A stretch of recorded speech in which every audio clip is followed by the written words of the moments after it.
Thursday, April the 16th. Oof, the rain is pouring here in Lagos. Welcome to your perfect day start of the morning brief. I'm Kayode Okikiolu. Yes, indeed, Kayode. It's a brand new day and a brand new weather. But we're grateful, as always. Welcome to the perfect morning start on Channels Television. I am Bukola Koka. Jeffrey, I was caught up in this, is it rain or whatever it is, as I was coming here. So I just remember the headline on the PoliticsToday said it's a flood is coming. Yeah. So for all of the states that the government and the agency responsible for alerting all of us about an impending flood, this is the time to take it seriously. For those of us who live in Lagos, Nigeria, we're already getting all of the signals. So I don't know what the weather is where you are as we speak.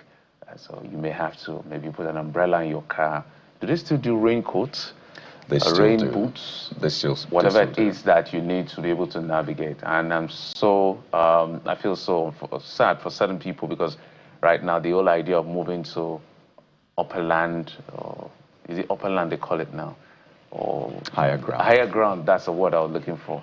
Higher ground is going to be a conversation. So we will do our very best as journalists to help you make sense of what is playing out so that you're not caught in the middle of nature's wrath if it comes to that. Guys.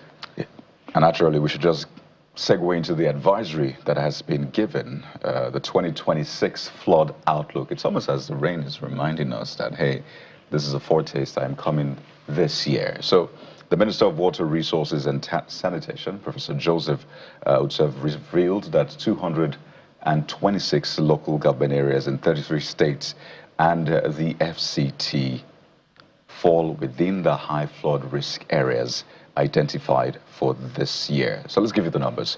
14,118 communities in 266 local government areas in 33 states, to be precise now, fall within the high risk areas. They are, I'm talking about the states now, well, not the communities. It's going to be a lengthy one if we were to reel out all the 14,000.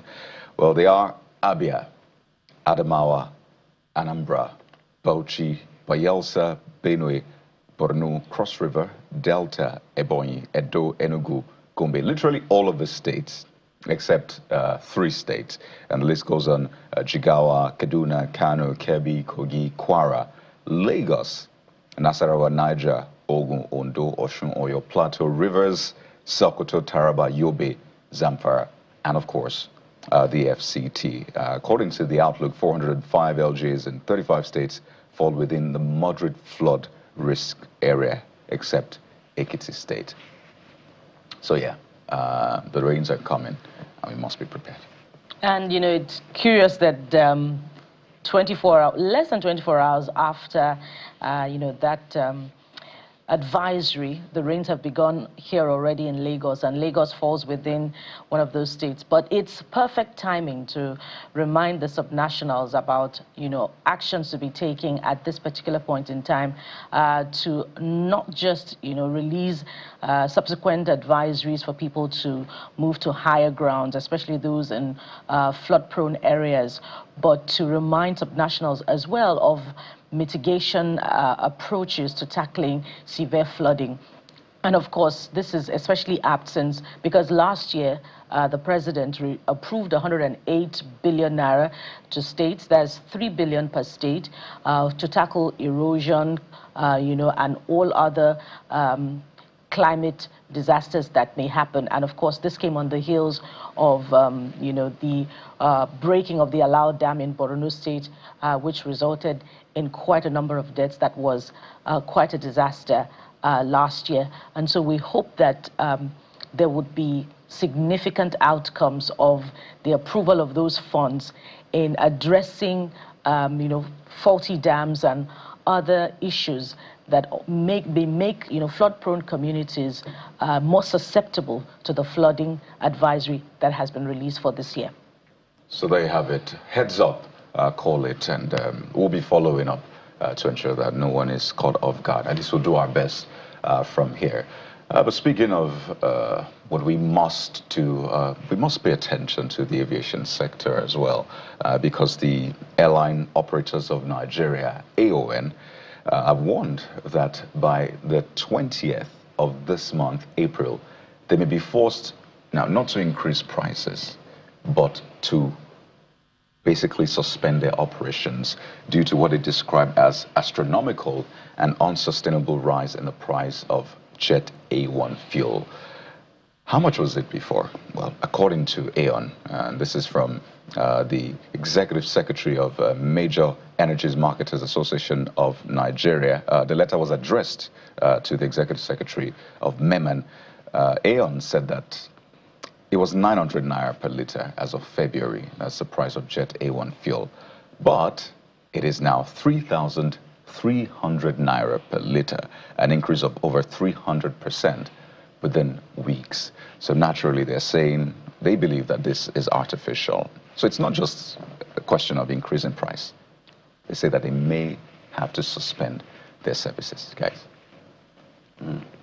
I don't really know what to say. But this price, when I saw this is what you call real astronomical rise. Anything that goes from 900 to 3,300, according to their record, in less than 2 months, it's not just the word to describe it is shock. How they are even doing their business is another thing altogether. So I don't know how that price got to that point, but the general thing we know is to the effect that what is playing out in Iran is affecting the price of all of these commodities that are priced internationally. So I don't have the core expertise to say how did we break it down for it to get through, as much as I'm familiar with that of PMS.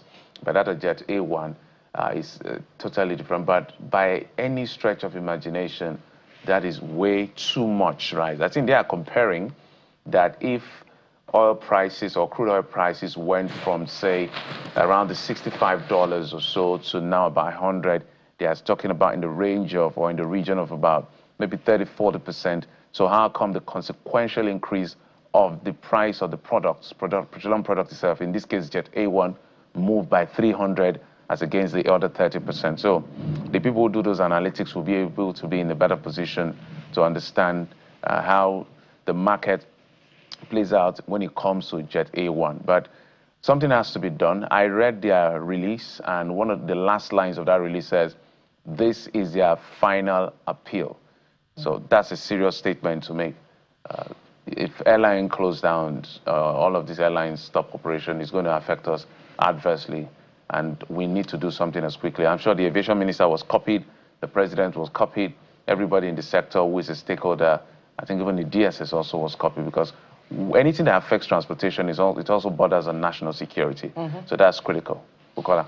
Indeed, Jeffrey, and the operators are saying that they have continued to absorb the rising costs for over 4 weeks out of patriotism and in the spirit of service to the nation. But they say the burden is no longer manageable. And Jeffrey, you were talking about how this borders on national security. I couldn't agree more, especially because a lot of Nigerians, for those who can afford it, they would rather not travel by land, especially because of the challenge of insecurity in most regions of the country, and they would resort to aviation transport, not minding the cost. But we must also emphasize that it's because they can afford air travel, but not many Nigerians can afford air travel. So are we going to allow that sector shut down? There are implications to that effect, not just for revenue, but also for matters of that weigh very heavily on security. Now, is there a Shylock element in this astronomical cost, as the airline operators have drawn our attention to? Perhaps we will not reach a conclusion to that effect and allow the practitioners in that sector to provide answers or justification as to why aviation fuel, Jet A1 fuel, has risen from 900 naira to more than 3,000 naira. We've always asked questions, not just about Jet A1 fuel, but even about petrol price, even before the rising cost. Of course, the argument would be to the effect that, marketers would not disclose, their profit margin in its entirety. But to what extent are Nigerians being protected in this era of energy security rather than affordability? And so we're seeing that it's now affecting everyone in, the social ladder. Either you're at the bottom rung or at the top rung of the social ladder. We look forward to resolutions in the coming days, sooner rather than later, because of how critical Jet A1 fuel is, but also the promised intervention of Mr. President, who has not disclosed details yet, but who has asked us to be grateful that we're not in countries like Kenya, where there are higher prices. But let's remind Mr. President, different dynamics that are more favorably disposed to the people rather than what obtains in Nigeria, guys.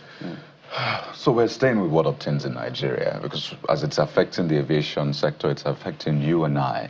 And the inflation figures speak to that. Nigeria's inflation now stands at 15.38%. So 15.4%, if you just want to be mathematical about it. Why? Obviously, as a result of the recent spike in the price of petrol, which naturally affects everything. So we have moved from 15.06% inflation, which we recorded the previous month, to 15.38%. The price of petrol increased February, March by about 40%, 39, 40%, even though the government says that Nigeria's petrol price is about 50% less than the global average. I know a lot of people will say 15.38%. Wow, how did we get to that? It's even meant to be more at this point. In fact, food inflation dropped, I should say. So really, this is affecting everyone. You may argue with the numbers clearly, but the point is people are feeling it in their pockets. So whether you are flying or you're going by road or whatever way you're doing your business or not, everyone is experiencing this. And this is where government now needs to come in and think about how to be creative with these issues, because it doesn't look like it may ease anytime soon. And for a government that is either seeking re-election, this is a time to really show workings, as they say. But guys, do the figures for you reflect what should be the reality? Because there's always that back and forth.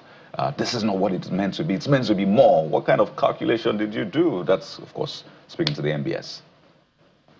Bukola is the only always. That's why I knew you were coming to me, Jeffrey. I will allow Bukola to answer that question.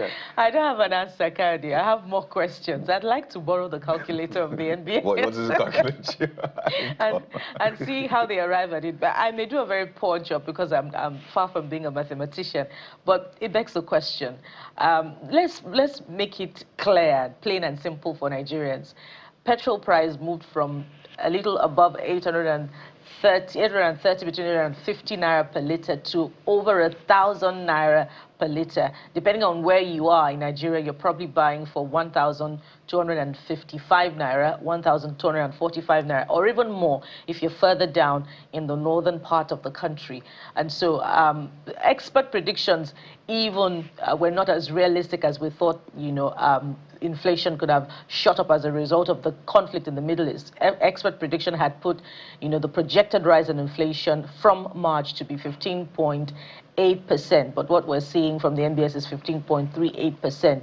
So what does it feel like in your pocket? Is it a marginal 4 base points increase, or more realistically 16% or 17%?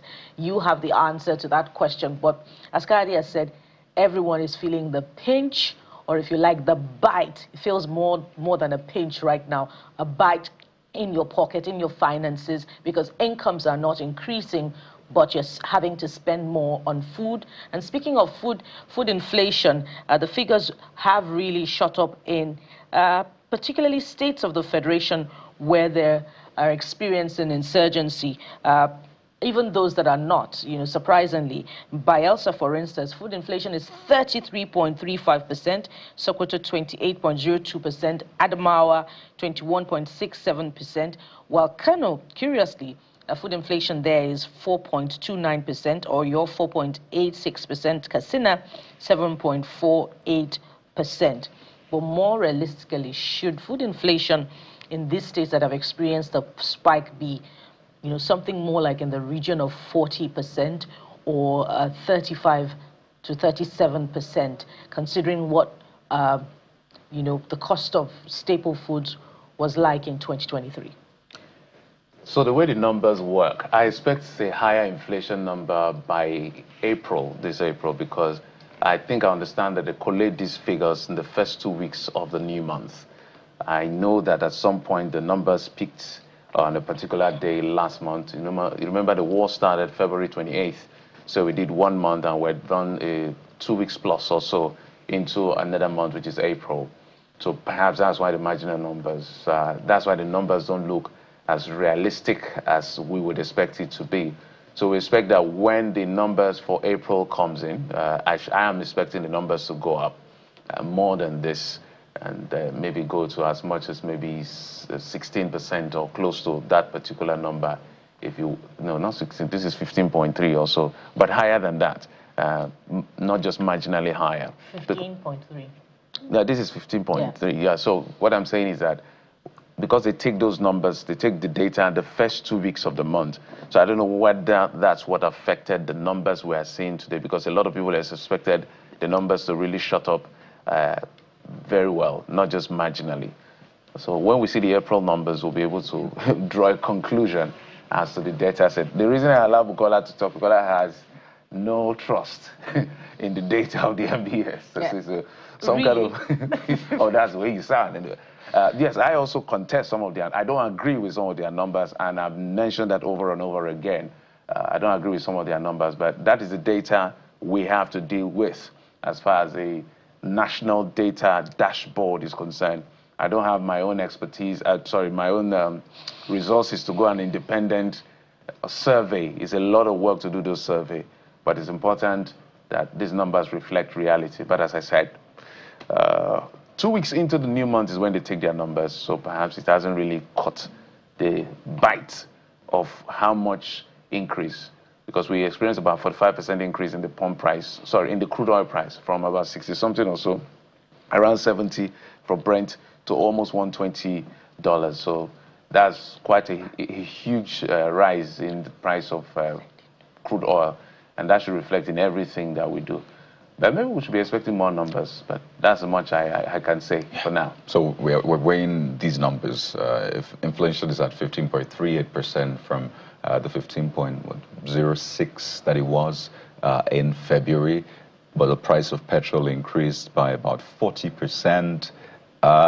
Hey, well, let's wait for April, because clearly we're experiencing the April right now, you know. But in this context of insecurity, some of these things are not a surprise, particularly when you look at the price of food. In fact, the insecurity affects the supply and the price of petrol as well. A lot of the petrol businessmen and women will tell you that that's the experience. And the Arewa Consultative Forum is warning that Nigeria's worsening insecurity has reached what it described as a state of war. And it calls on the federal government to adapt urgent and extraordinary measures to address the crisis. So the Arewa Consultative Forum is sort of adding its voice to the state of security in Nigeria. I mean, yesterday was a very emotional moment where the Nigerian army laid to rest Brigadier General Hussein Ibrahima and several other soldiers who were killed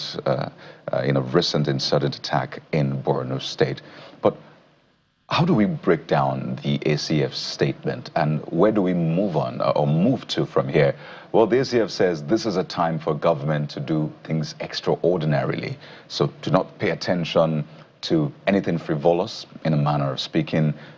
Only essential projects should be undertaken as they do in a state of war. And I think the message is hitting home gradually. I'm not sure I've seen this kind of strong statement coming from the North, or any group in the North, up until this point. So it means that we're in extraordinary times, just in case people didn't get the memo, and things must be done extraordinarily in that sense. In fact, the ACF pointed to hundreds of thousands of Nigerians who have been killed or displaced in Borno, Plateau, Niger, Kwara, and many other places. I think recently we had that conversation about just how the North needs to come up with a strong voice regarding insecurity, terrorism, banditry, or whatever you want to call it, in the region. And have a front, a united front, that this is our position about terrorism as a people. We do not accept it. We do not want it. This is not a representation of who we are, and it must stop. So it looks like gradually the voices are coming up, and we really hope that this will be sustained. We have lost too many soldiers, too many commanders. We have lost too many resources. People have been displaced needlessly. So I don't know how far this will push the needle, but for the ACF, Nigeria is in a state of war. Indeed, and this is coming a little too late in the day, you know, considering that we've been having wartime numbers of deaths and destruction in peacetime without a formal declaration of war by, you know, any administration that has had to face this challenge in the last 2 decades or so plus. And so without attempting to, you know, give this an ethnic coloration, and at the risk of doing so yet again, the northern elders or the northern, you know, stock or ethnic stock of, you know, Nigerians, you know, have not risen against insurgency and banditry as they should.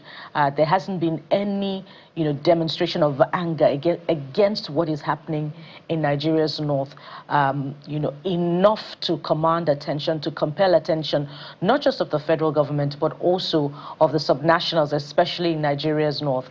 Last year, I wonder if you recall that a crop of northern elders announced a Northern Economic Summit, you know, for much of Nigeria's north, and it was supposed to be in partnership with the subnationals, and it was also a form of intervention, according to the explanation, to the insecurity and banditry that is being experienced in the north. And so if, you know, the north has not become complacent with insecurity, insurgency and banditry, it should be demonstrated not just in one-off communiques, but also in action. And concentration shouldn't be just on the federal government, but also on the subnationals. Time and again, it's been said that sometimes when you look at the budget of the subnationals, which is the most opaque, by the way, you see, you know, heavy allocations issued to state government offices rather than critical sectors that require it for development, sectors like health, sectors like education.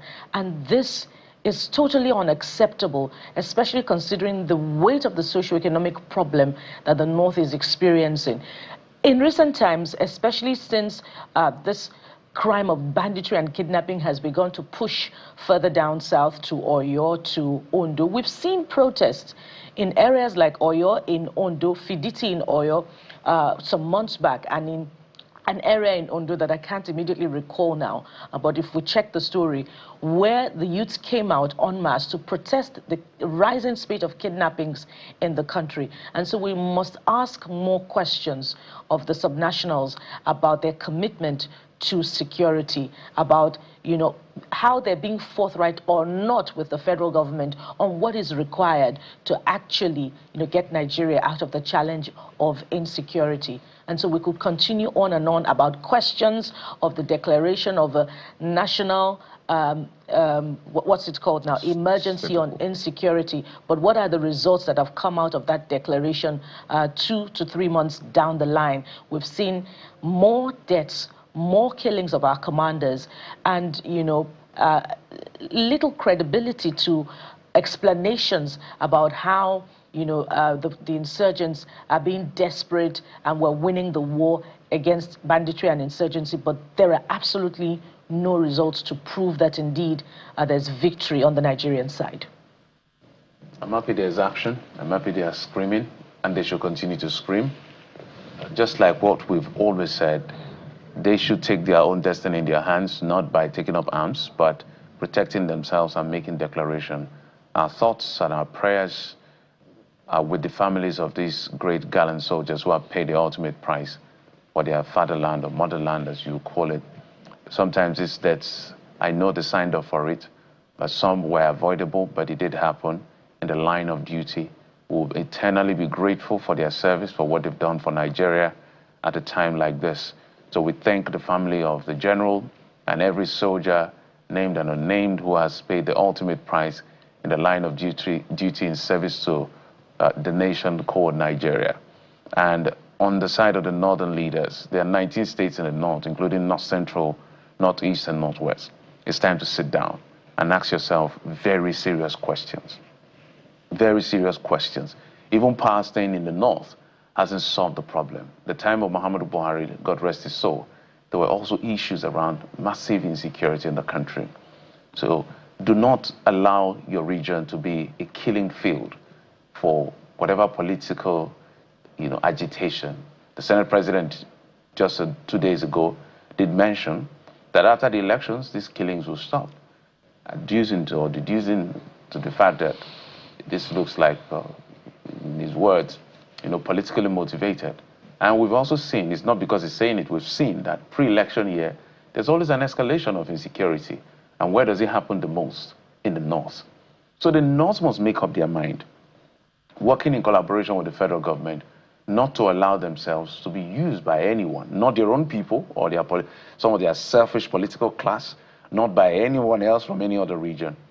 The north has huge potential. We can continue to talk about this, from being able to generate its own clean electricity, massive arable land for all kinds of fruits, food products, crops. I can go on and on. Even natural resources, maybe not crude oil, but there are other natural resources. Those should be the conversations we should be having. Agriculture, those are the big potential of the north. Human resources, we have a lot of it, but every day we're reading about killing, operation this, operation that, operation this, terrorist enclave, hoisting their flags when the state is unable to, defend the people collecting levy so that they will not be attacked. So the north must look for a way, an ingenious way.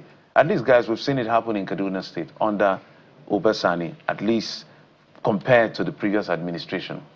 I don't know what he did, but for whatever he did, we saw some de-escalation, in southern Kaduna.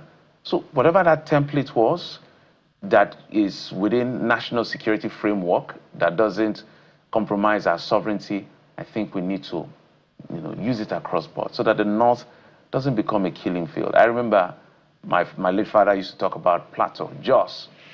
And now when you talk about Jos, you're worried about safety. Jos used to be like the Europe of Nigeria because of the weather.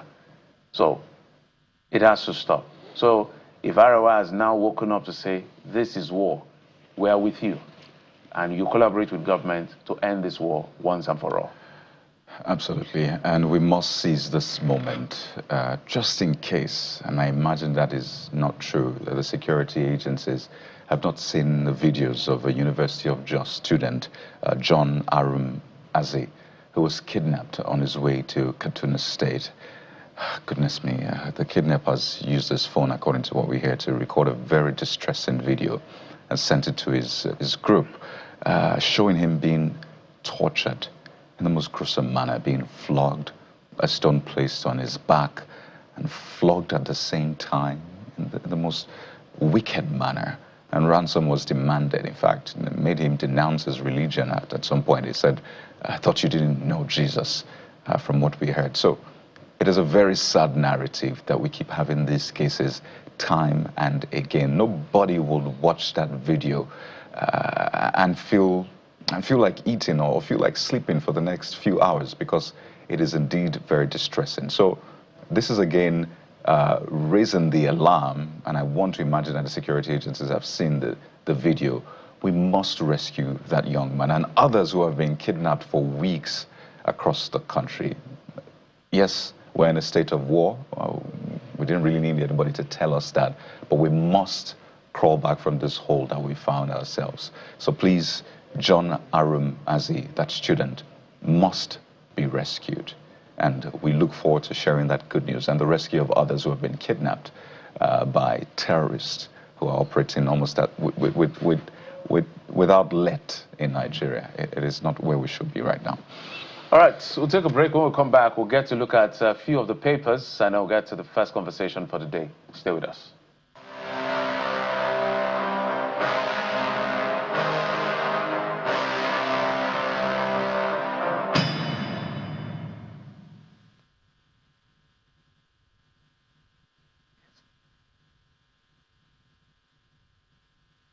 Let's bring in our guest, Mr. Ambrose Igboke. Mr. Ambrose Igboke, thank you so much for coming on the program. Good morning, Ambrose Igboke. Igboke. Okay. I know me and you on this name, Igboke. Welcome, sir. Thank you so much for coming on the program. Chairman, Guild of Public Affairs Analysts in Enugu State. Mr. Igboke, let's talk about what the Vanguard is leading with. Amend new tax law, PIA Electricity Act, now NESG, says definition of small businesses in Tax Act should align with definitions in KAMA Act. Identities or identifies need for states' legal framework to foster collaboration with DISCOs, and then amendments will foster enabling business environment, power up Nigeria, that's credited to Oxpan back in NESG. What do you make of the story, Mr. Igboke? I couldn't hear some part of your headline, but I think we are talking about the electricity grid and infrastructure, how to improve it, and enabling laws that are coming up. Well, I think that we have talked too much about electricity issues in Nigeria. I think it all becomes all talk, no action. Basically, the difference between when it was the National Electric Power Authority, NEPA, when it became PHCN, when it was when the discos were, when the distribution was also privatized, and the GENCOs. I think basically we just keep changing them. Communities still buy transformers for themselves. In my own area in Enugu GRA, the EDC could not fix my transformer now for today. Yesterday makes it 2 weeks. They were not able to fix a similar problem in transformer. So it is still the same thing, the same cycle of incompetence that is going on in all the in the electricity sector. Sometime in 2015, 2016, the TBN gave a bailout package funding for the electricity sector in Nigeria. What has become of that? So I think the people who are running the power sector in Nigeria is either it is deliberate or it was cut off.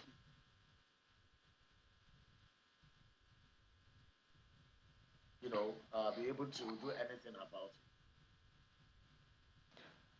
I don't know what's going on with the connection. So, Mr. Igboke, maybe you just continue in your trail of thoughts and land on it, because at some point we had an interruption. But you're talking about I was actually talking about a couple of laws, not just electricity. They're asking for an amendment to the new tax law, the Petroleum Industry Act, and the Electricity Act. That's the NESG. So maybe you can mop it up and speak to it. Support group. I think that the problem is not the laws, because most of the time the Nigerian laws are not that bad. The laws in our land are not that bad. There's no law anywhere in the world that is perfect. So the problem is always in Nigeria, the implementation of the laws. It's saddled with the systems that operate those laws. Those have been our pain over time. So the Nigerian Economic Support Group should focus more on why are the existing laws not even functioning well, find out the reasons that make people sabotage our economic power by removing electricity in the grid. And they have asked for recently, Joe, if you remember that they asked for increase in tariff, that is only when they will perform better. Well, we can see that we have increased tariff. Electricity subsidy has been removed. Yet these people come back with the highest sense of inefficiency. So the DISCOs, the GENCOs, so all of them, even the one that is headed by Nigeria, the TCN, the Bulk Electricity Company, there are issues. And people just get away with anything. Sometimes the sector keep on accusing themselves. When it comes to PIA, we said that the PIA will solve everything. When we didn't have PIA, or the time we have PIB was for some years before it was pushed to an act, PIA. Yes, we still have issues. We have issues with a lot of people who have a license for modular refineries are not coming on board. What are the issues? We could see the example of what happened to Aliko Dangote and in Dangote refinery, where today, after building a refinery of that nature, it's still being sabotaged by a lot of people, a lot of the system in place. They are not giving crude, they are giving crude for sale, they are exporting crude, he's importing crude, all kinds of things. If that can happen to an Aliko Dangote, the giant, what happens to smaller people who are trying to, build modular refineries? So it is a systemic failure. It is not about the laws. Though someone from time to time we can tinker with the laws, but no matter how you tinker with the laws, and there are no system put in place to make the laws work, it will continue to fail.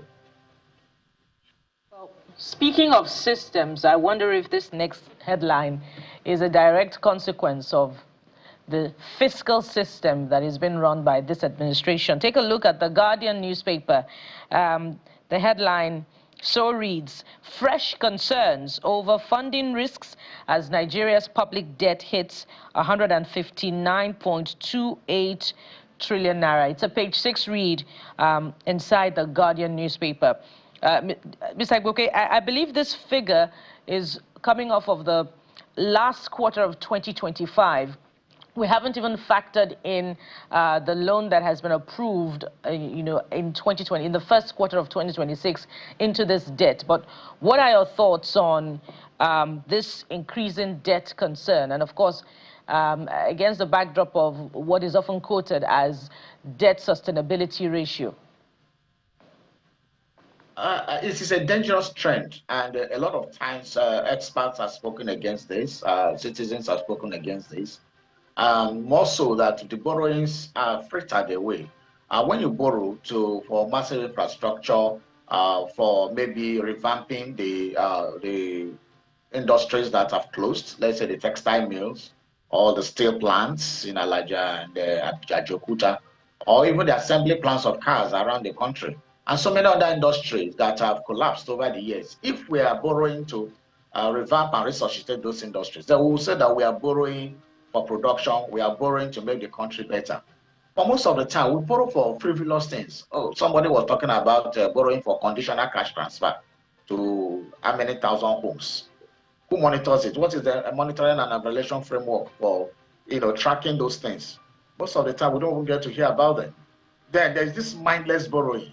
And one wants to juxtapose that with the reasons given by the federal government for removing fuel subsidy, for example. We're told that to remove fresh subsidies to bring more revenue for government, which government actually has. And then they share this money among the 3 tiers, make more money, and the money was supposed to solve more problems. But what did we do? You removed first subsidy, you floated your naira, then the competition against the naira with dollar and other forex has reduced. And that is the problem, because as you are removing subsidy, inflation was going high.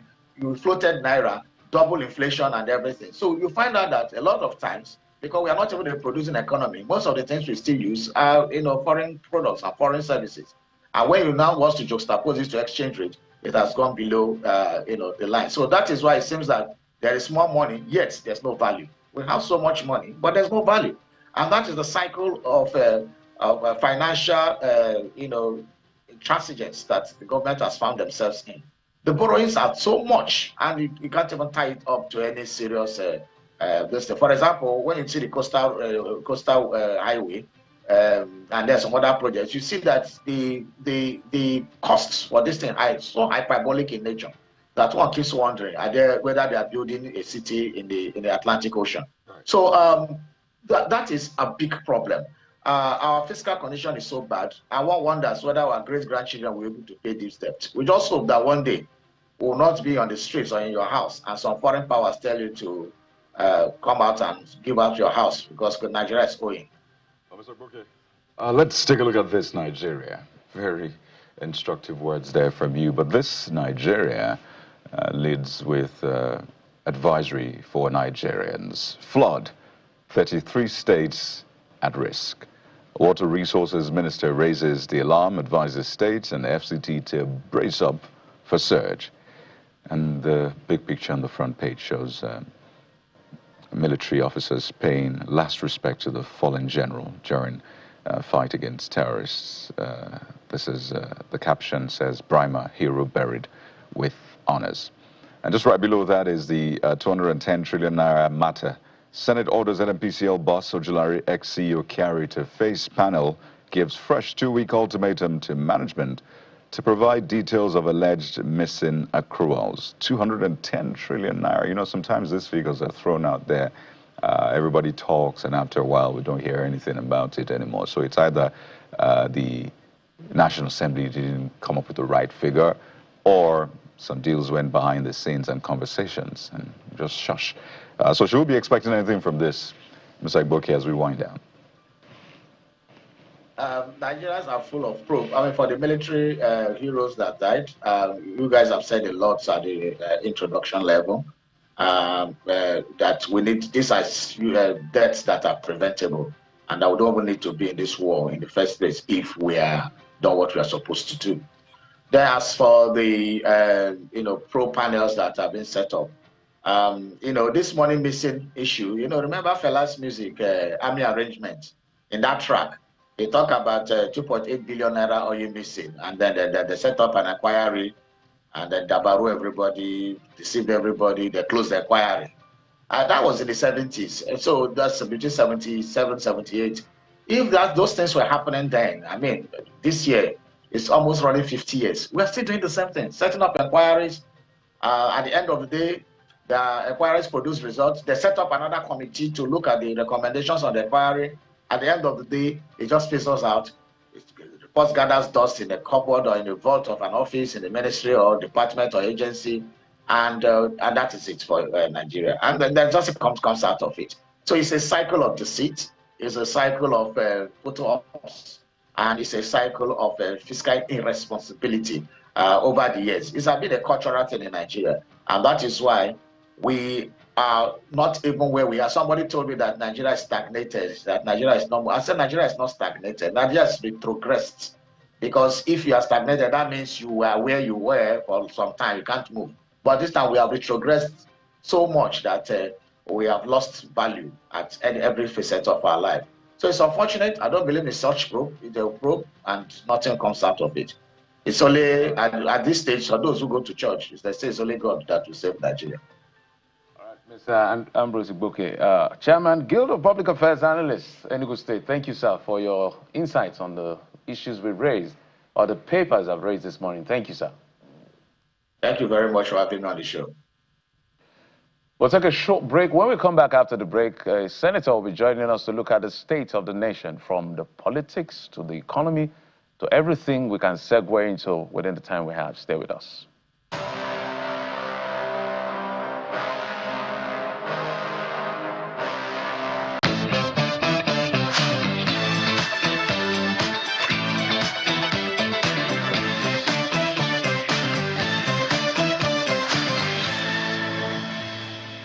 Welcome back. And so there's quite a lot to chew on, to reflect on, especially as far as the state of the nation is concerned. We've come off to a good start with the newspaper review, but joining us now is the senator representing Anambra Central Senatorial District, Senator Victor Umeh. Senator Umeh, good morning and welcome to the morning brief. Good morning, Bukola and Kayoda and Geoffrey. Good morning, Nigerians. On this side of the divide, we're spoiled for choice. There's so much happening. Just yesterday was a very sad moment with the military honors given to the commander who was killed in Borno State and 6 others. Of course, there's also the Ariwa Consultative Forum drawing attention to the challenge of insecurity and seeking a declaration of a state of war. Perhaps we should start with the matter of national security, Senator Umeh. I'd like you to weigh in on it and perhaps give us an insight into the disposition of the Senate, especially against the backdrop of the position expressed by the leader of the Senate in recent times, who has told us that this is all politics, and as soon as the elections are concluded, you would see a drastic reduction, and there would be practically no more reports about a bomb blast. Is that, from where you sit also as a senator, is that how you view the challenge of insecurity? Well, first of all, I would like to express my deep condolences and sympathy to the families of these gallant officers who lost their lives in the lines of duty. yesterday was very painful to look at very senior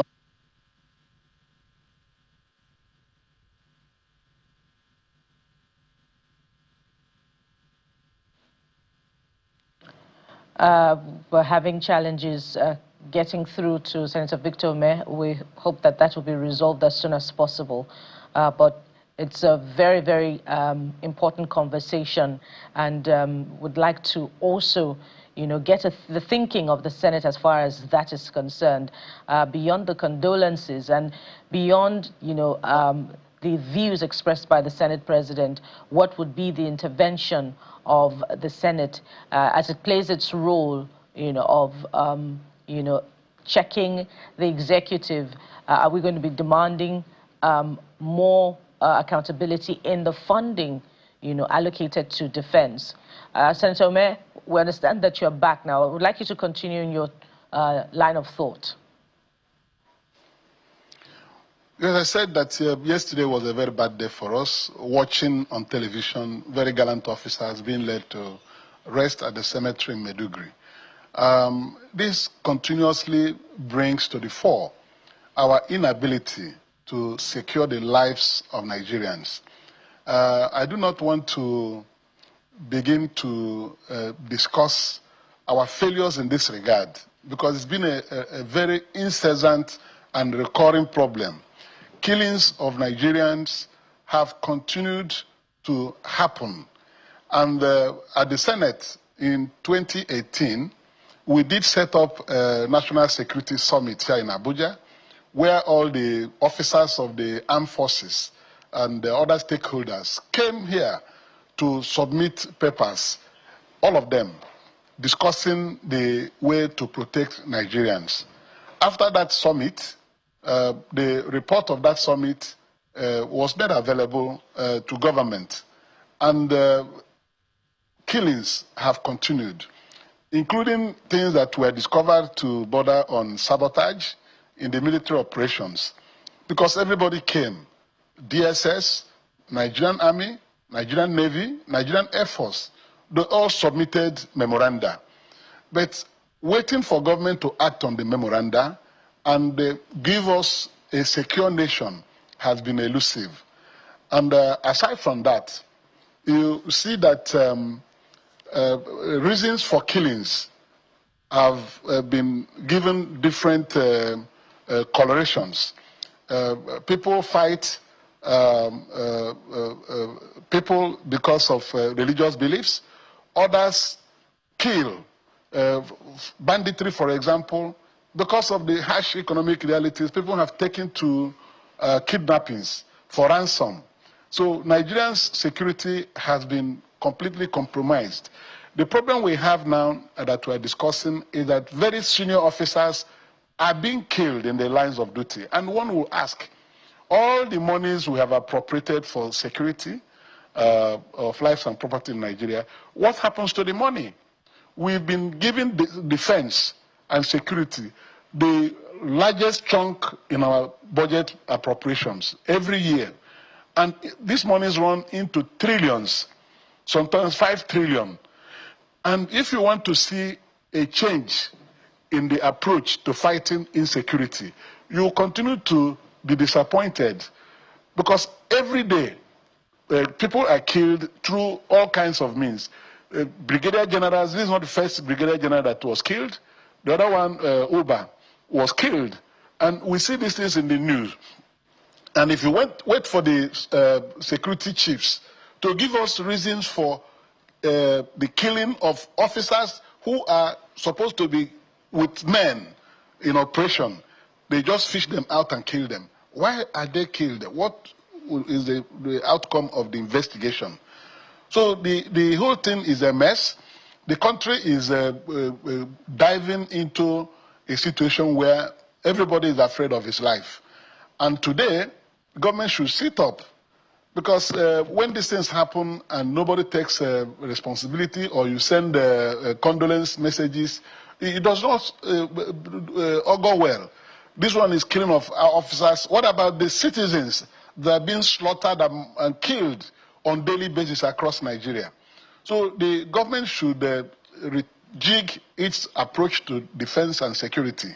And yesterday, the Brigadier Bremer has been given national honor.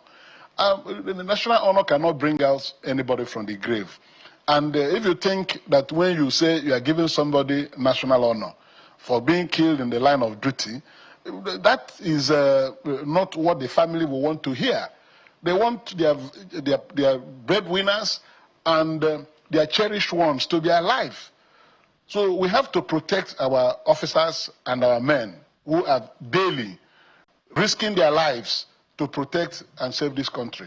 Sometimes I wonder and I ask, this area in Borno State where these things happen regularly, apart from other killings in other parts of Nigeria, this Borno State has been a sore point over time. Does it mean that Nigeria does not have army that can cover Borno State? This is a war. This is a war levied on Nigeria by the fighters, the insurgents. Can't Nigeria mobilize men, both air and land forces, to go and clean up that place? It's been there since 2014, even before 2014. All kinds of things happen here. And this is an enclave, a place that you can define in terms of territory. Can't we mobilize? Are you telling me that if it's another serious country, that a part of the country will be taken over by insurgents, and there's nothing you can do to free your people? Senator Umeh, so much to follow up on from Yes. your initial answers. Either it's funding, the memoranda that was submitted on security. But I'd like you to weigh in on the comments by the leader of the Senate, Senator Godswill Akpabio, that this is all politics. It's a distraction. And after the elections are over, we would see a reduction or, in fact, an end to the challenge of insecurity. Does he know something that Nigerians do not know? Or are you also aware of the information that he has that has, necessitated those views amid the killings of Nigerians? Well, I don't want to join issues with the Senate President.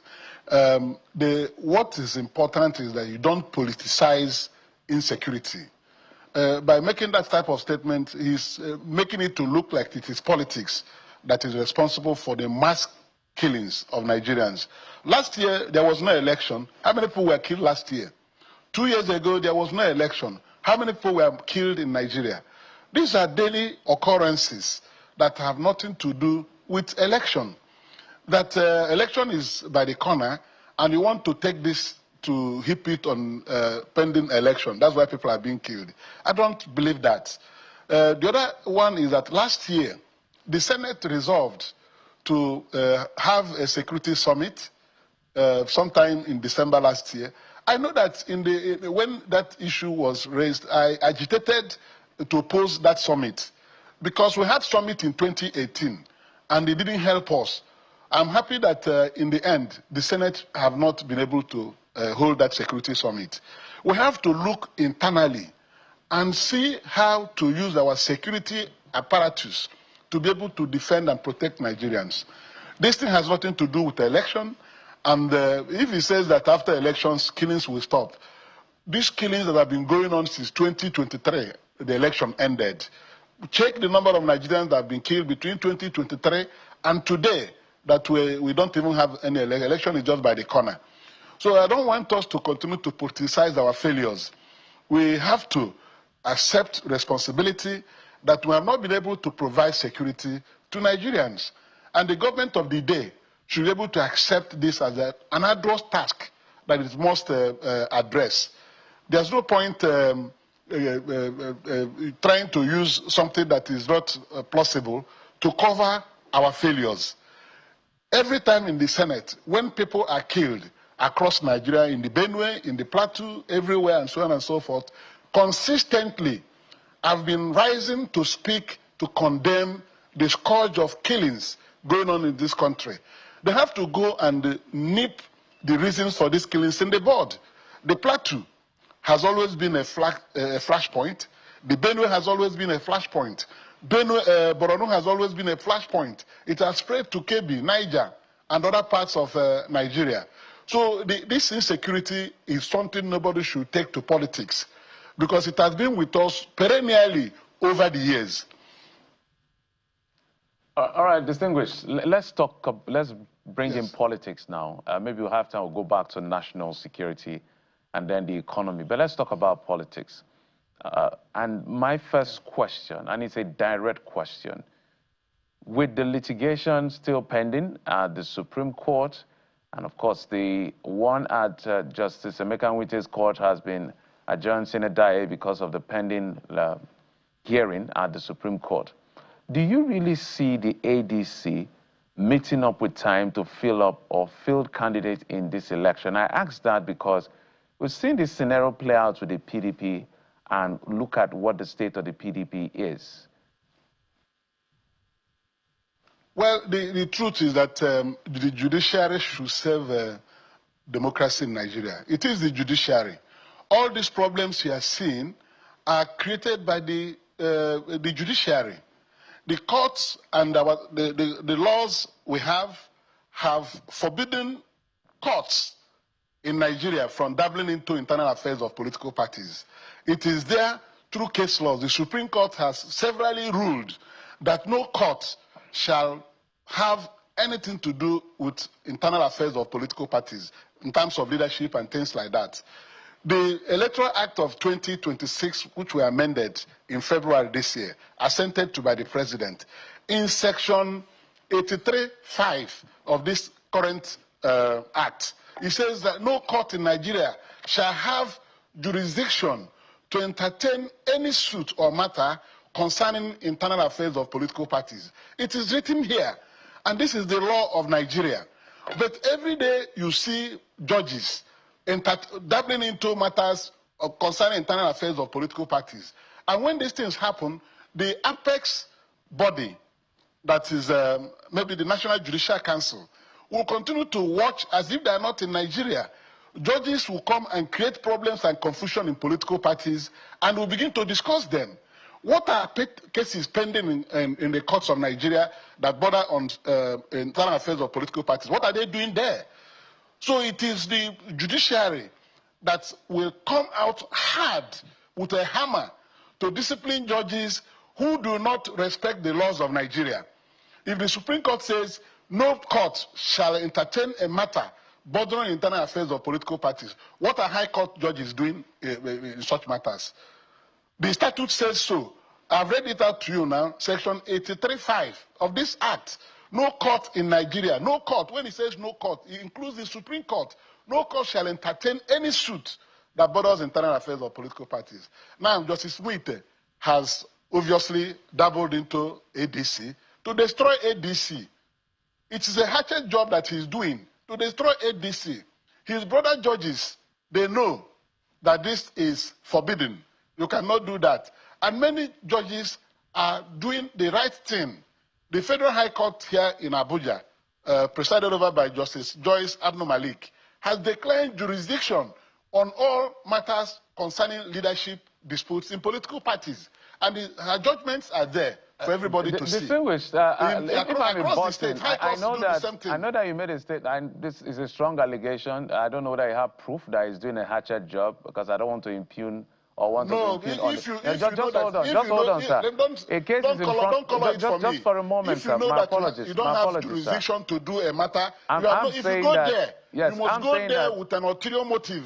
I'm saying that, yes, he has entertained the case. In fact, as a matter of fact, the fact of the case is that there's an originating summons with relief sought. And then there were injunctive relief also sought.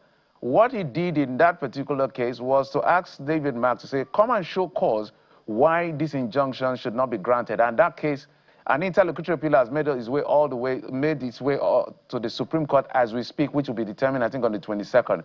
That's why I'm saying, yes, he may have entertained the case, but saying he's doing a hatchet job, meaning like he's being influenced to do the job. Why? Don't you think you're stretching it too far? Why did they... No, I'm not. You people should allow Nigeria to be cleaned up. When people do the wrong thing, don't quote it and begin to embellish it with this kind of argument. Justice Joyce Abno-Malik is in the Federal High Court. Once she sees that matter, she dismisses it. jurisdiction is the only thing that will empower a court to go into a matter. And it is very easy for you to know whether the court has jurisdiction or not. It doesn't matter whether you're asking somebody to come and show cause. Once a process is brought to your court and you read it, you read the claims and relief sought, you will see what is the crux of that matter. If it centers on internal affairs of a political party or leadership dispute, you have no reason to even hear the case. Anytime the matter is called up, you strike it out and decline jurisdiction. If you keep it and begin to ask somebody to come and show you cause, when you have seen that dispute is about who is the leader of this party, who is the chairman, who is the secretary, then you are opening the door for this kind of situation that has arisen in ADC. If you don't want to get involved in anything that is unholy and unacceptable, something that is not justiciable, you wash your hands off from day one. So this idea of calling somebody to come and show you cause why you should not make an order in a matter you clearly do not have jurisdiction is deliberate. That's what I'm telling you. So we don't ask us to choose the words we use to describe erring judges that try to go into the establishment of political parties. Look at what they have done, turned ADC into through this process. They've left the ADC leaderless. How can you imagine that a registered political party that is a corporate body that has rights to perpetual succession can now stay without a chairman, no officer in the party? It is not what the law contemplates. And it's by making these interferences that you create this confusion. So we don't want to continue to indulge judges with nice words when they know that what they're doing is against their conscience and against the nation. ADC, for example, you've seen how the INEC has relied on judicial pronouncement, even though they misinterpreted it with mischief, to say that we no longer have a chairman or secretary or officers at all, that they have uploaded in their portal in the past 1 year relating with them. Election is just by the corner. And then 7 days to the commencement of congresses that they were given duly statutory notices. They came out on April 1 to say that they don't recognize these people again. And to show you that these are things that are planned to kill this party, the INEC chairman still came out in the media chat to begin to say that if ADC goes on to have their congresses and convention, that they will risk not having their candidates recognized in any election. He cited the Zamfara state, he cited Plateau state. What is the reason for him to come to begin to make these explanations, to scare the party, to halt all its operations, if it is not intended to cripple the party? Yet, the Electoral Act says that when the commission is given the due notice, 21 days notice, for these exercises to take place, they are mandated to go and monitor and observe these congresses, conventions, and primaries. And the ADC fulfilled this requirement of Section 82(1), gave them notices on time, gave them the details of the congresses, and even officers that will conduct these things. They have it.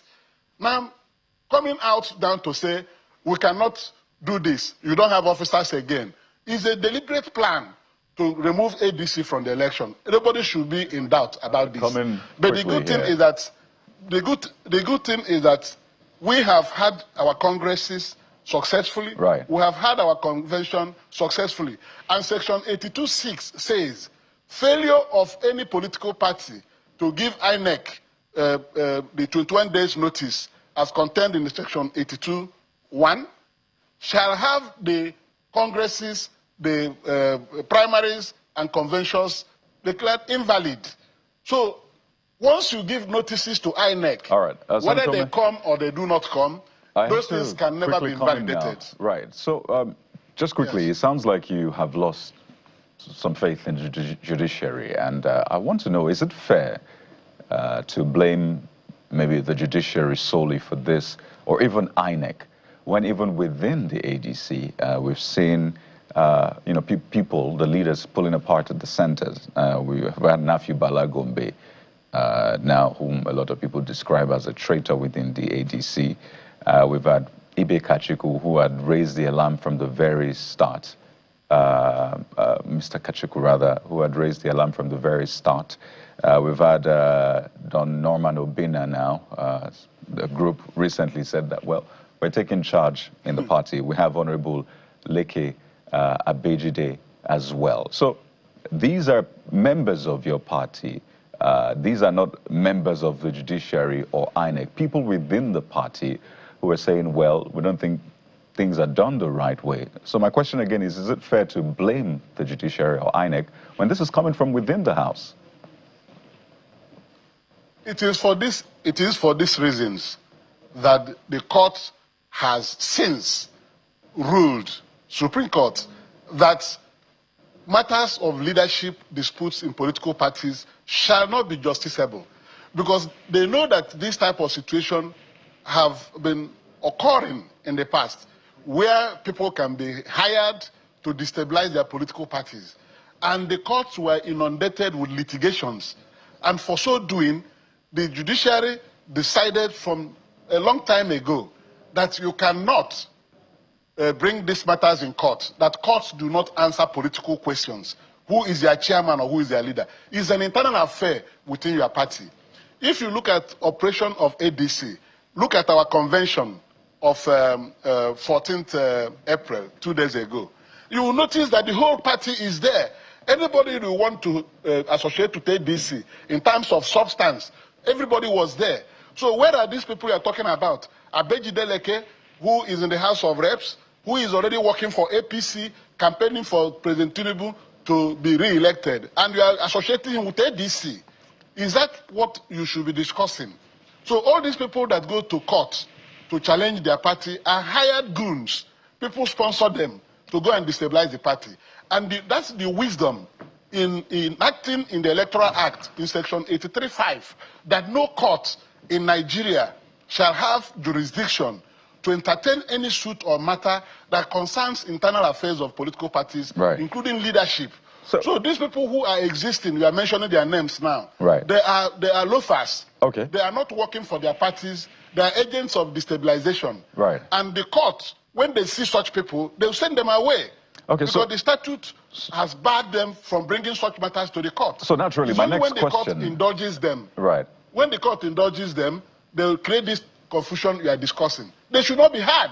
So if you cannot my next resolve question, naturally, the party, Senator, you resign and leave the party and go another place. Right. So yes. Here goes my next question. So while this hurdle, well, hopefully has been crossed, because I mean the ADC has done its Congress, whether or not it was monitored by INEC, you say you are going ahead with your plans anyway. It is valid. There may be them statutory notice. Right. There may be a much bigger hurdle ahead of the ADC, and I'm sure you're already looking at it, staring you in the face. And that's the selection of the flag bearer of the party. Well, all of the major contenders are speaking now. And I say, well, naturally, it should come to me. I am qualified. I have prepared for this. But we know this is a coming together of the PDP, Atiku Abubakar, the Labour Party, the Obedient, even the APC, whether it's Amechi or Nasir El-Rufai. So these are big names in Nigerian politics. Should the ticket go, for example, to the PDP's Mr. Atiku, former PDP's Mr. Atiku bloc with his supporters, will the Labour Party Obedient bloc, which you're a part of, throw your full weight behind him? That is a major hurdle that people are projecting may tear the ADC apart if not handled well. Well, I think the first thing to do is to allow ADC to run its activities. All these projections of crisis and inability to nominate a candidate are things that should be left to the party to handle and manage. No, this is a question of your commitment. At the convention 2 days ago. It's a question. It's a question of commitment. Do you commit to support whoever, whether it's Atiku, Amechi, or whoever? Do you commit to support? That's just a question. Yes, of course, I'm a member of the party. And if we produce a candidate and say this is our candidate, I should support the candidate of the party. I cannot leave the candidate of the party and start running after the candidate of other parties. Those options have been available, and we've chosen to stay together here to see what we can do to rescue the country. So it will be a tragedy if, after all these hurdles and difficulties placed on our way, that we're unable to nominate a candidate everybody will support. And at the convention, speaker after speaker of the presidential aspirants, they committed to this. Even last night, I saw Vice President Atiku Abubakar on Arise News saying that if the party agrees to support any other person, that it will support the person. Why are you thinking that these things are impossible? We are human beings.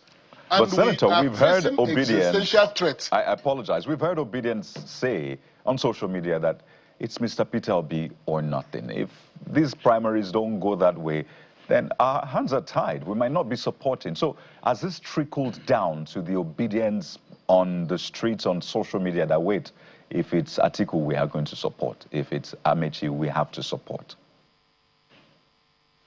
Well, they are expressing their own views.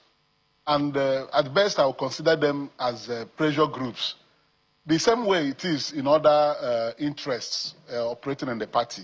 What is being emphasized is the need, like I saw Rotimi Amechi also say, that the party must find a viable candidate that can win this election for the party. That is the crux of the matter. We cannot be suffering and going through this type of persecution and all that, and at the critical moment, we fail to rise to the occasion. ADC must produce a viable candidate that will win the election for the party. And that is the important thing to emphasize at this stage. When we get to that stage, we will discuss it. Everybody will air his views on who can win the election, because you cannot go to the election with a candidate that will not receive the votes of the Nigerian public. So we have to be mindful of that. And that's what I've been emphasizing over the months, that ADC has the opportunity that is needed. Look at the solidarity the party is amassing at this point. Look at the convention we had. Everything was done to stop that convention. But the people resolutely came from across Nigeria. We couldn't manage the people that gathered here in Abuja. Yeah, so Senator the party is very potent. And those who want to destroy the party know that this party is on course to changing the situation here. And when as it comes we to wind nomination, all these truths will be addressed. We have to do the right thing. And that's on the assumption. That's on the assumption that all of the issues of litigation will be resolved before the deadline for the primaries. Of course, we've also heard Mr. Peter Obi say on another platform that if the primaries of the party became transactional, that he would leave the party. But let's assume that the litigations are not resolved before the deadline for the primaries. What would be the option of the ADC? If you can answer that in 60 seconds. I'm a very positive person. The issue of litigation is now before the apex court of Nigeria, the Supreme Court. There is no way by the 22nd of April, the Supreme Court will play with words that internal affairs of political parties are no longer justiciable. They can't say that it is justiciable. The decision they handed in April last year reinforces this. The Electoral Act reinforces it. And it is the final court in Nigeria. So everybody is now waiting on the Supreme Court to say that these courts do not have jurisdiction. And the only thing to do is to throw away the cases and free the democratic space for us to go and face other problems we have, like the one you are now telling us that we will not be able to nominate our candidates. Let's get away from the legal hula baloo and then go into managing our affairs by ourselves. Let's see who cannot bring a candidate that stands this election for the party and go and win. We cannot throw away the goodwill the party enjoys, because so much hope is placed on ADC today. The only thing we need is for the Supreme Court to clean the organ table and come down heavily on the judges who are tarrying with leadership of political parties. They don't have any business dabbling into it. If they hadn't dabbled into it, Amu Peter, who is a professor of law and senior advocate of Nigeria, would have given this show of shame he gave in misinterpreting the order of status quo antebellum. And everybody is watching him. So it is the Supreme Court that will put everybody back online. All right. So we're waiting for it next week. That's confidence in the Supreme Court as against the reservation you had about the decision of the lower court on the matter. But let's see how it plays out. We hope that the Supreme Court does not uphold INEC's position on the interpretation of status quo ante bellum. Nobody can uphold any position. We'll definitely see how that plays out. April the 22nd is just a week away. So we must anchor at this point. Senator Victor Umeh is a senator representing Anambra Central Senatorial District. Thank you so much, sir, for coming through on this critical conversation. We'll take a moment now. When we return, there is another matter that is brewing in Nigeria's South-South, and it has to do with our collective Commonwealth. Find out what it is after the break.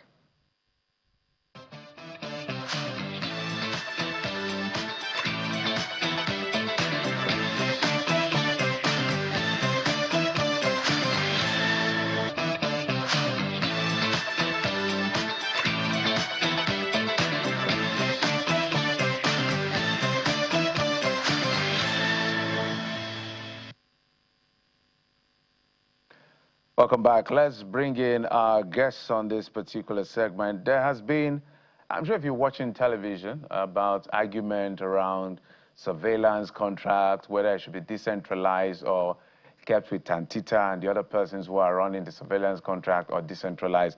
That has been causing agitation among the ex-agitators and some stakeholders in the Niger Delta. It even got to the National Assembly, where certain persons petitioned the National Assembly on the need to decentralize because the contract is meant to be renewed or is coming to an expiration.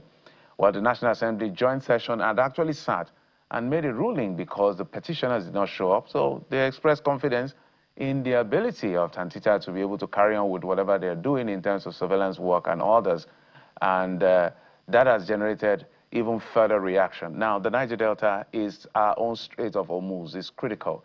Whatever has to be done to de-escalate anything that is brewing as crisis, all of us must do it as much as possible. So this conversation is about making sure there's a reconciliation and things don't escalate beyond what it is. Let's bring in our first guest on the program. Mr. Maubuye Obu is the Secretary General, Ijaw Youth Council Worldwide. It's a two-part conversation, but let's start with Mr. Maubu. Mr. Obu, thank you so much for coming on the program. Good morning, Joe. Good morning, listeners. Okay, so where do we start from? How did we get here? Maybe walk us through quickly, because we have just short time to make sense of this conversation. This contract has been ongoing. I watched a few of the things that Tantita presented at the surveillance hearing, to the fact that this is where oil production was. The contribution of private security firm like Tantita and the rest was able to help, and this is where we are. And they've talked about employing people and all of that. So what some people will say, if it's not broken, why fix it? What's the challenge here about the argument about centralization and decentralization? Okay, so Joe, very quickly, before now, surveillance contracts were handled by Nigerian military, faceless people, in the name of, when I say faceless, some groups handle it in the name of the Nigerian Navy, Army, and the rest. Then under the Goodluck Ebele Jonathan's era, it was now decentralized, to states where each state handles theirs, and the ex-agitators were part of those, or mainly the people given these very contracts and all of that. Now, sometime in 2019, in November or so, under the late President Muhammadu Buhari's administration, I think Captain Osa, Ocean Marine Solutions or whatever, took over the reins of the affairs, particularly to guard the TFP, which we call TFP means the Trans-Forcados Pipeline. That's OML 30. And that's what was happening. Then, when that happened, after Captain Osa, it was now moved to our dear brother and our leader, government, whose company name is Tantita Security Services. They've done a good job, and nobody's is saying they are not doing the right thing. Now, my point is this. What would decentralization hurt anybody? No, it will not kill anybody. We've had the decentralization time before, and it worked for the people. Now, what are these people asking for? My concern here is that there's these, lies, being propagated by groups, and using even the Joint Council. I read, shenanigans, bad press from a lot of the Joy youths trying to call other people pot calling black, and whatever kettle black and all of that. What do I mean by that? There's been the presidential amnesty program in 2009, sometime in June, when President Musa Yar'Adua pronounced the amnesty. There's what they call, before the DDR stopped, I call our own SDDDR, LTDRR, which I call it special because unlike in Kosovo, in El Shabab, and in Russia and all of that, where there's war, combatants just decide to say, okay, let's relax the war and all of that, and there will be proper demobilization of the military. In our own case, the ex-agitators had closed-door meetings with Mr. President in the villa, then in 2009, and sometime in June, the amnesty program was, what's it called, pronounced. And these ex-agitators all came in their name. So they came as generals, they didn't come under anybody. So what do I mean? I'll mention names. Our dear leader, government of Pomokolo, GOC Tompolo, was handling majorly Camp 5 and part of Camp 4. And, he gave his own part of the amnesty. Boylo, a leader, came as a leader with the soldiers and surrendered to amnesty. He was received by the then governor of Bayelsa State, Chief Dimitri Malim Silva. Same applied to Bibopere Azuba, whom we call shoot at sight, also came as, somebody, an ex-combatant, to also accept the amnesty. Same happened to, what am I going to say, Farah Nagogo, who also came on his own as a leader. Same happened to King Ateketon. Now, in the amnesty, they said there's what they call Big 5 plus 1. Please listen, Big 5 plus 1. And the Big 5s are the people I have just mentioned. The plus 1 is, Mujahid of Bakari King, who did not take up the amnesty because of how critical he is, and because he does not believe that it was the crime and all of that committed by the Niger Delta people, which some of us also believe at that point. So he is a plus 1. That's what they see them as. Now, there's what they call amnesty package. The amnesty package, was given to these people, and I will mention they are in 4 categories. The first one was the amnesty package is that the Federal Ministry of Environment will, in immediate effect, start, cleaning up of the Niger Delta region. Then the Federal Ministry of Niger Delta Ministry will now, the second one, will start rebuilding or reconstructing the facilities and the infrastructure in the Niger Delta. The third one is that the Federal Ministry of Petroleum Resources, in connivance with other relevant agencies, will now begin to incorporate other critical stakeholders, into giving them some ancillary services contracts, such as the pipeline security contracts, which was why Jonathan, the then president, when he became president after the demise of the president that gave this amnesty package, decided to decentralize this amnesty. This surveillance. If I could comment quickly. So I get the backstory, which is very important, so we understand the context, how we got here. So it sounds like you're saying this is working. Am I correct? The current structure, the current arrangement, it is working. Is that what you're also implying? But how do you think it can work better? Or again, it goes back to the question, is it broken? If it's not broken, what are you trying to fix exactly, specifically in this? To my mind, I think it's broken. I said it's broken, not on the side that Tantita do not have the capacity to run what they're running. Let me tell you, Tantita got this contract in 2022. When they got the contract, nobody batted an eyelid. Nobody said they were not doing the right thing. Why now?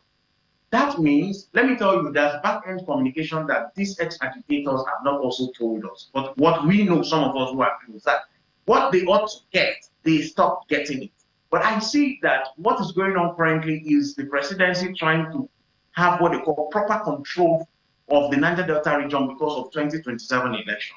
And it is the president that is also trying to fund the embers of war, trying to change the narrative, and also pushing some of the Tantita people to see that people were asking for Tampolo's contract to be withdrawn from him. Nobody, I wouldn't stand as a general of the Joint Council to support anybody to say that Tampolo's contract should be taken away from him. They are saying that this contract has expired now. Please, when it is to be renewed, incorporate all of us. Why? The part that comes to my area, let me be one in charge. What is the criterion for giving it to Tampolo? Nobody has said it doesn't have the capacity. But let me tell you, the main issue here is that they've used some kids and people within the region to now rubbish people within their category. And what I'm trying to say, that's why I was giving the background story that today, no matter what you see anybody as, you will look at shoot aside and look at shoot aside and tell him that you want to wish him away. You look at Boylof and say Boylof is speaking rubbish. You want to look at King Ateketom and he's saying he's talking rubbish, or King Aside of Pope because he favors one person. No. The truth is this. Decentralization also will not cause any harm to anybody. However, nobody has said Tampolo has not done the right thing or the Tantita people are not doing the right thing. But why were these ex-agitators not asking for decentralization in 2022? Why are they asking for it in 2025 and 2026? Your position is not in doubt from your narrative from the beginning. Your position is not in doubt. Clearly, you see nothing wrong with decentralization. But even as we cast our minds back to how this was awarded under former President Goodluck Jonathan, we could see results in the shoring up of crude oil revenues through what was being produced at that time. I think the record was 2.2 million barrels per day. But what we're having now is not necessarily a significant reduction in crude oil theft. What we're doing is 1.4 million. So even without the agitation for decentralization, has this manner of awarding, of protecting pipelines been justified in the numbers of crude oil that we're recording under this current administration, which is 1.4 million barrels per day? Has this contract been justified? Let me just say this to you. What the federal government is interested in, it's not the welfare of the Niger Delta people. What they are interested in basically is just to show up production, to meet up at OPEC's demand. And this was the major reason why the amnesty was also pronounced. And I call it the carrot and stick model. Now, for me, in trying to answer your question, I will tell you that what we should be asking for, and this has been my campaign. Why are we fighting each other to now fighting to protect pipelines that do not belong to us but in our land? None of these pipelines belong to the Niger Delta people. All of these pipelines, whether the Nigerian pipeline, the TFP, and the rest of them, are owned by people outside the Niger Delta region. I think first, what we should be asking for, which was part of the amnesty package, and they have failed, is that what all of us should be asking for is to own these, facilities. And bizarrely, even when bid rounds come up, they don't even consider our people, because I don't see why we're picking up the list. Yeah, my apologies. To answer your question. Yeah, Mr. Maboye, my apologies. We're totally out of time because we have a lot packed into the conversation today. But must thank you, Maboye Obu, Secretary General, the Joint Youth Council Worldwide. Thank you. Let's switch gears now to Captain Waredi Enuso. He's the Executive Director of Operations and Technical, Tantita Services, Security Services Limited. Captain, thank you for coming on the program.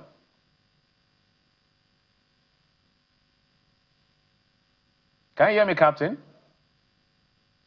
Yes, I can hear you. I am transmitting. Thank you very much. All right, Captain. So did you hear some of the things that Mr. Maboye said? Do you share some of the sentiment he is putting forward? He has said clearly that nobody is saying that Tantita is not doing a great job.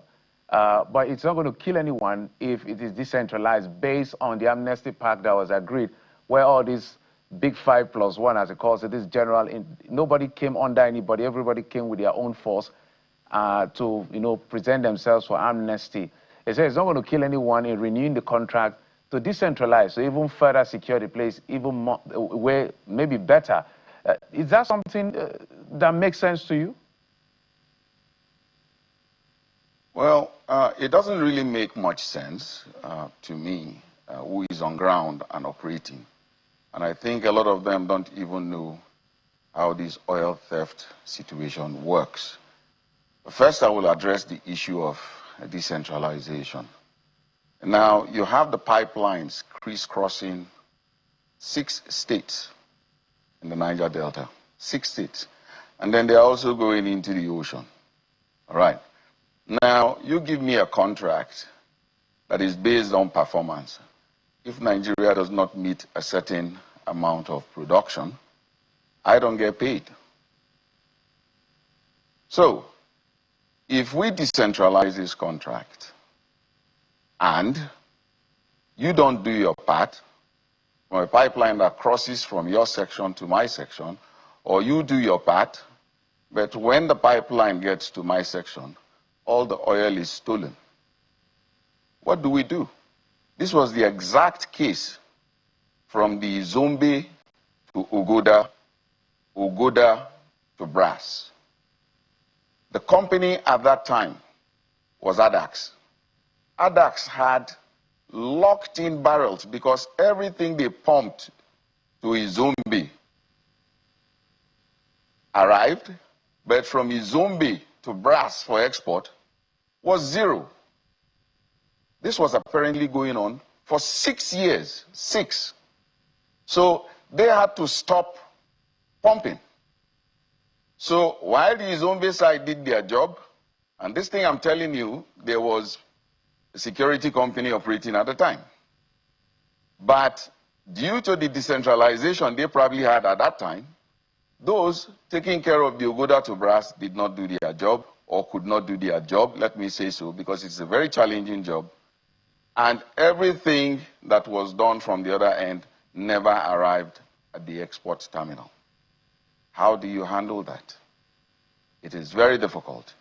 Now, most of this whole thing is being talked around amnesty. Well, was really amnesty the only problem? That's why most of the people talking about amnesty does not know the enormity of this problem. You have a lot of ships out there. If you had seen the inception of this contract and what we discovered, you will also find that some of those pipelines were bogged, tapped, taking 5 kilometers or 5 nautical miles out to sea where ships do come. So how do the militants handle that? The militancy was mainly around vandalism here and there, but the oil theft was huge. People need to understand this. The other agitators who are calling for the decentralization of the contracts, they don't have the capacity and the capability to handle this. And they're asking questions that, after all, there's another contract that has been awarded to another company. I believe that's PINL or so. So are you saying that those other agitators do not have the capacity to also provide this security intervention? Well, they could have tested their capacity when we were producing just 1 million barrels a day. They never shouted at that time for the contract to be decentralized or even go for the contract. Why didn't they go for the contract when Nigeria was very low in production? Now that we have taken it to 1.84 million barrels a day, which surpassed the 2020 figure of 1.83, it is now they are asking for decentralization. I wish I was inside their minds to find out what they really want to do. Because if they were asking for this when the country was begging to produce and export more, then probably their requests would be valid. But when something is now gone so high up and still going up, that is when you are asking for decentralization. Maybe we need to really look into their minds what they really want. And, you know, ultimately, this conversation is about what works best for Nigeria and the region. I think we can find a middle ground such that it's a win-win. It's rare, but if we're able to tinker with the options, we can find a win-win for the region. And I think a lot of times the conversation is not really about the people, the welfare of the people, the environment. It's more about, oh, what can we get for the Commonwealth? But you speak about the crude production, and I want you to speak to this. OPEC recently said for March, Nigeria did 1.38 million barrels per day. Now, what's responsible for that? Because we're not at that 1.8, which you referenced anymore. So it's at a 1.5, 1.38 in March. What's responsible for that? Well, the 1.8 is not our figure. That 1.8 came from the federal government, so they would probably be the ones to work out the differences you're talking about. That is number one. Now, number two, you're looking for a common ground. If we didn't have a common ground before today, we will not be able to achieve what we have achieved. Go and ask. As I said, these pipelines pass through 6 states, including Imo. So, and every state you go, you will realize that those taking care of the pipelines in those areas are from those states. They are from there. There is no one from outside taking care of any pipeline outside of it. So the internal decentralization has already been done. So if some people felt they were disenfranchised, well, that's a different story entirely. Pardon? Because, you know, this is secure. Pardon me, sir. Are you disputing the federal government's figure of 1.3 and 1.4? Are you saying what you are delivering as the pipeline security companies 1.8 million barrels per day?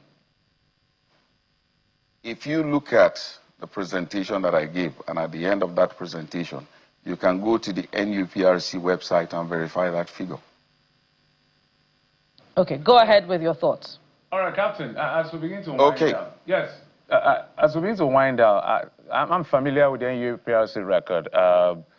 If you're talking about crude, I don't think there was any time maybe in the last 3 years we did 1.8. Maybe hard condensate, we do about 1.7. The numbers are annualized. But as we speak now, in January, we did 1.4. We did 1.31. In February, we did 1.38 last month. So annualized 2025, we should be doing around 1.4 or so in terms of crude.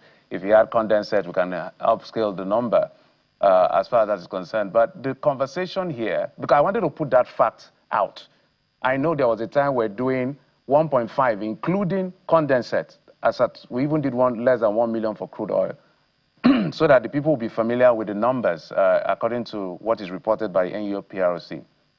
But I want to read a provision of the PIA as we begin to wind down, because we don't want escalation of crisis. The peace we've enjoyed in Nigeria has to stay this way, but all stakeholders must be carried along. So that's why we're bringing you to bring your own intervention.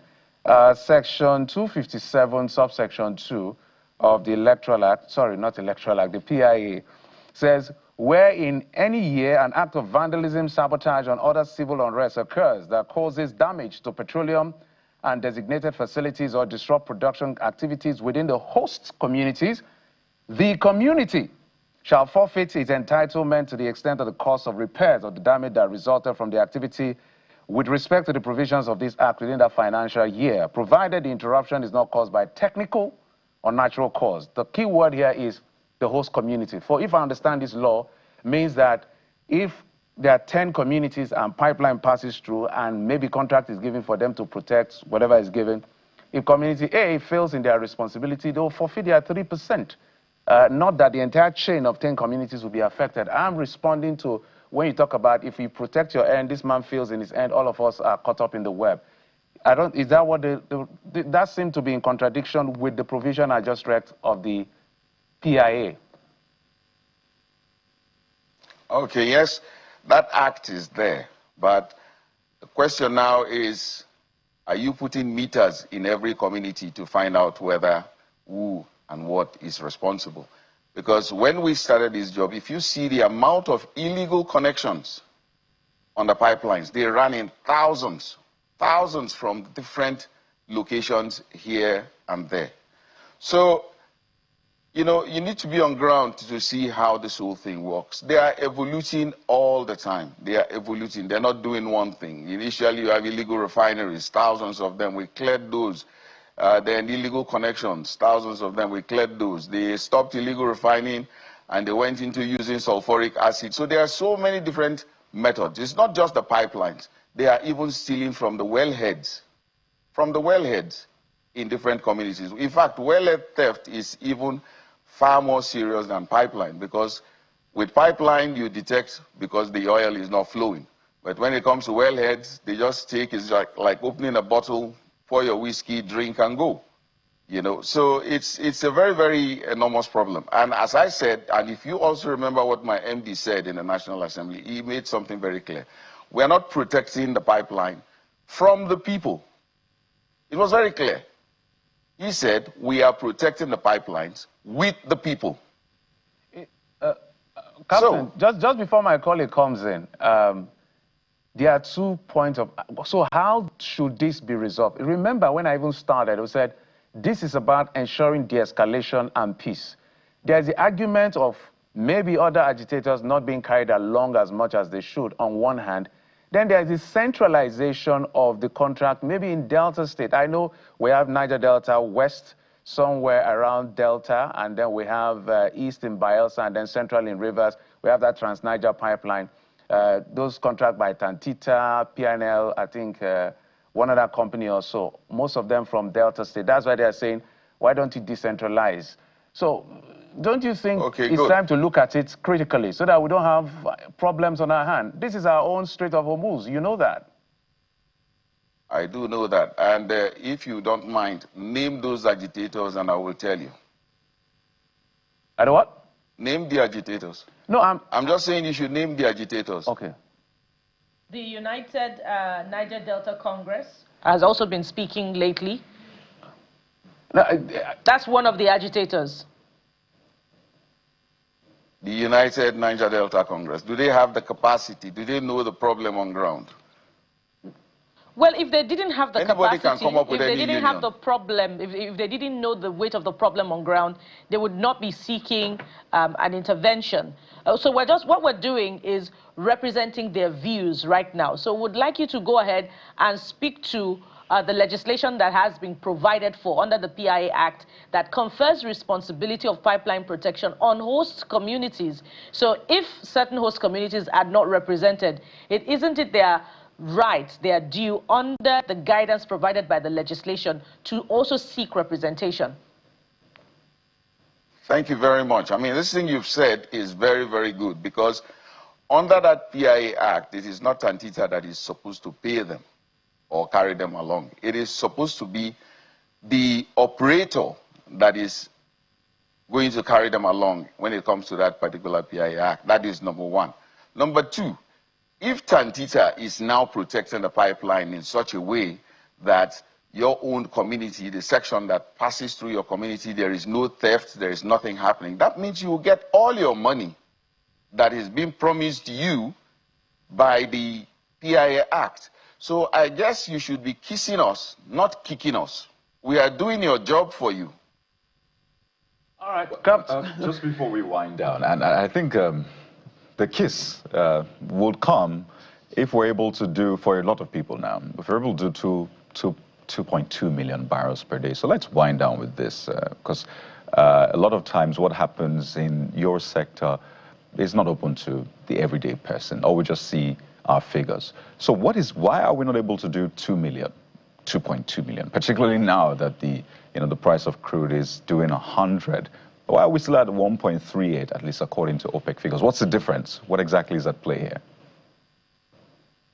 Okay, we only know partially the answer to this. As you know, some of these pipelines are about 50 years of age. So you can't give them maximum pressure.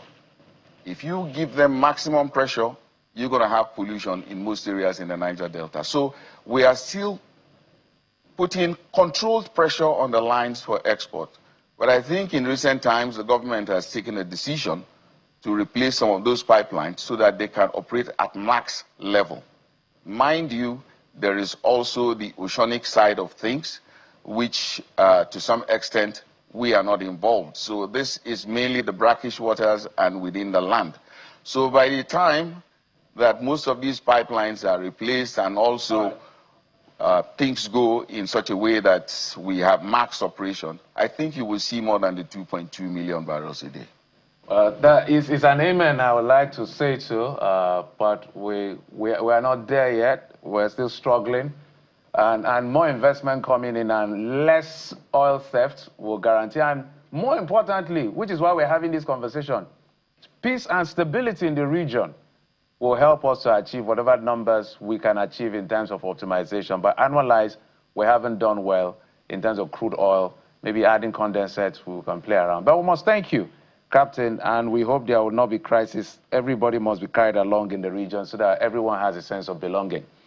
Captain Warede Enuso is the Executive Director, Operations and Technical at Tantita Security Services Limited. Thank you, sir. Thank you very much for having me. All right, guys, you know, I was telling the captain and maybe Mamboya and everyone in the Niger Delta region that Niger Delta is our own Strait of Hormuz. If anything happens, Nigeria will suffer. So we remember the incident in Rivers State that affected, that, you know, the president came up and declared a state of emergency, was because there was some explosion that happened around Ogoni, which is called the Niger Delta Central. It's called the Trans-Niger Pipeline.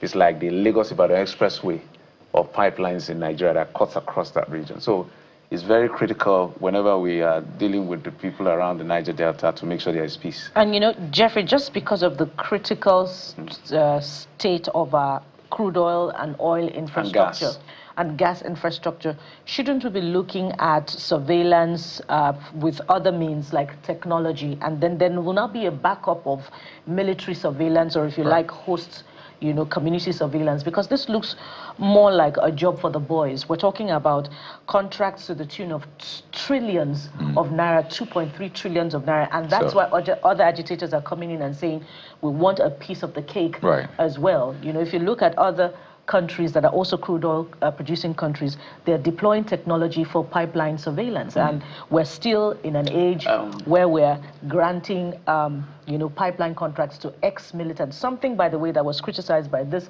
administration when it was in the opposition. So now that you mentioned the Strait of Hormuz, the Nigerian version, let's go to the proper Strait of Hormuz. And yes, this is an ongoing conversation. It's not the end of it yet. We just want peace. That's the most important. Let there be peace in the region. Absolutely. So whoever, all the stakeholders, whatever they have to do to carry everyone along is important so that we have peace. Yeah, so let's head over to the Strait of Hormuz, where there is clearly no peace right now. So it's a cautionary tale for us. And you see, the U.S. military said overnight that its blockade of Iranian ports has been fully implemented, and that U.S. forces have completely halted economic trade going into and out of Iran by sea. It says it has turned back 10 ships since the blockade began on Monday, and this is as at the last count. We don't know if it is more, but Iran's armed forces is threatening to block shipping from the Persian Gulf, the Sea of Oman, and the Red Sea if the U.S. continues its blockade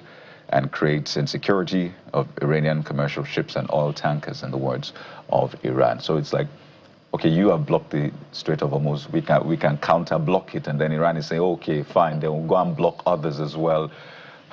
Clearly, all of these rights, in fact, these wrongs are making more wrongs, and you know, if we thought that we had gotten to the worst of it, we may be bracing for even If our producer can help us put up the Strait of Hormuz, I would like to show Nigerians and the world what it means. So what Iran was doing, there's a normal stretch around that very short Strait of Hormuz. So for the friends of Iran, the Chinas and the rest that Iran were allowed to move, they go as close as possible to the coast of Iran, which is around the Hormuz, you know, island. The strait is already narrow. Then they now push it to a narrower part where you pass through and then pass through the Strait of Hormuz. So what America has now done, say, since you don't want to allow any other person sell, and you're the one, you want to decide who moves to those. So we're going to wait. So there's the Persian Gulf, there's the Strait of Hormuz. If they put it up, I'll explain. There's a Persian Gulf, there's the Strait of Hormuz, and then there's the Gulf of Oman that leads into the Arabian Sea.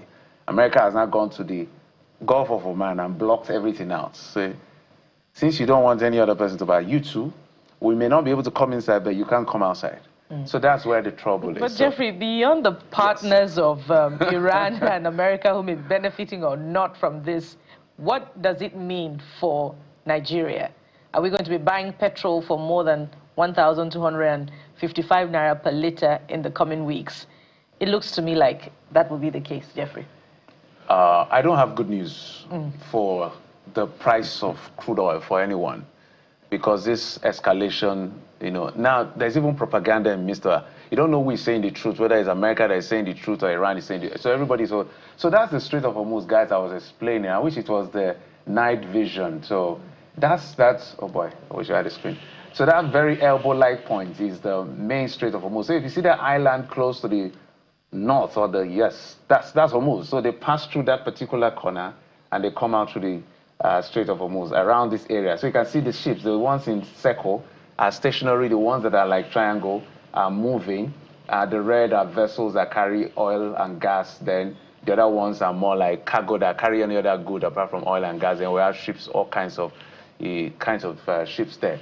So I wanted to explain what that image looks like. But let's be very optimistic. According to reports from the U.S., U.S. negotiators have arrived Pakistan, and the president has said that they're in very deep talks with Tehran over the conflict in the Middle East. So perhaps this could push us a bit closer to another truce after this time out.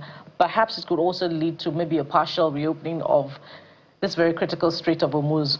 We must deal on hope and optimism in these critical times. And just before we move on to the next big talking point, in terms of numbers, Iran's forensic chief says more than 3,300 people have been killed in the country. More than 2,100 people have been killed in Lebanon. 32 have been killed in Gulf states. 23 have died in Israel. Even for the U.S., 13 U.S. service members have been killed. So while we talk about the war, the Strait of Hormuz, let us also know that we've had thousands of people killed in this whole process. So at the end of the day, it's to find where I was going before the image came, so I had to explain was there are two challenges. I don't see these oil prices going down till maybe August or more, because there's the one hand of those ships that are just waiting to leave the strait before they will arrive. You know, it's a global commodity, so it has its price there that will price it. We cannot just say government has to do whatever. So for now, we just have to brace up for what we're dealing with, except the fiscal authority in Nigeria wants to help us. But if it's the crude price that's controlled internationally, for now, the $670 we're buying Brent, we may have to wait a little more. But I would like to be surprised, and my extrapolations, I would like it to be wrong. Let's get back. But, you know, the federal government won't want it to get back because it's windfall. You know, it's windfall for Nigeria. It's this and that. But, you know, we'd like to show you a video. As we wrap up on the show this morning. And it's a very creative way to approach taxation. On social media, the New York mayor, that's New York City Mayor Zoran Mamdani, posted this video about how they're approaching taxes now. So we'd like to watch it. Again, maybe some sort of learning point. So let's take a listen. When I ran for mayor, I said I was going to tax the rich.